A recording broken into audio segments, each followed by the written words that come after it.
One of my classmates, John, was continuously getting into trouble, and the majority of the time was because he was trying to rebel against homophobic bullies. John asked me if there were support groups for gay youth at our high school. I told him we just have to create it. At the Attic, I've been given the opportunity to practice my leadership abilities and given an affirming space to safely explore my identities. I've been given the platform and the resources to make a gay straight alliance in my school a reality. But by the time we were able to establish our GSA, John had been asked to leave the school by the administration. It was easier to remove him than it was for the school to address the persistent bullying from the other students. I never dreamed that I would have to confront discrimination. Yet the true measure of a person's strength is how they rise to master that moment when their dreams are shattered. I was taken out of school by my parents, forced into their basement, and pummeled while my parents tried to beat me straight. When after having been beaten, I ran to the attic to save my dreams.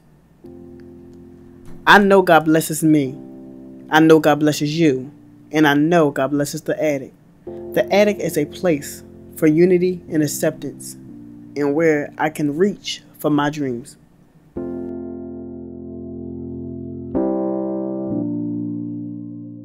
Before the Attic, my biggest fear was facing the world without a community that I identified with, and that identified with me. A secret door in me was opened. The first person I confided in about my queer experience was someone from the Attic. She saw me and my experiences as valid as anything else. Some people ask if I'm a lesbian. Some say, "Thank you, sir." Some people have no clue. But I'm just me.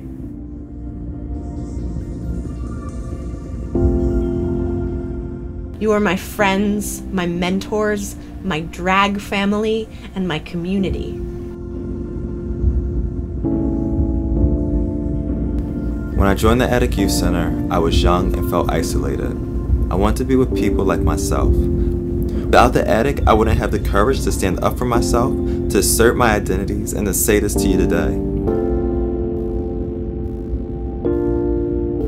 HIV is far from over, and until it is, the Attic is speeding up that process so that HIV will only be a thing for the history books.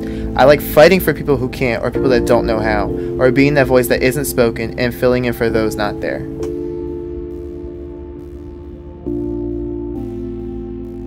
No one takes me seriously as a teenage girl, and once a person finds out that I'm bisexual, the treatment gets even worse.